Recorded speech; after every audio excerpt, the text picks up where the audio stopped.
Then, so magsisend na tayo ng GCash para pambayad dito sa 25 kilo bigas.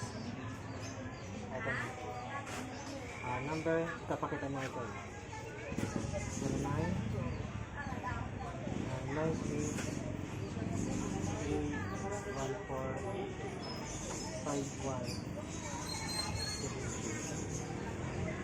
Ayan. So, magkano lahat? Dalawang 25 kilong bigas sa 1,000 plus. 2 for 50. 2 for 50.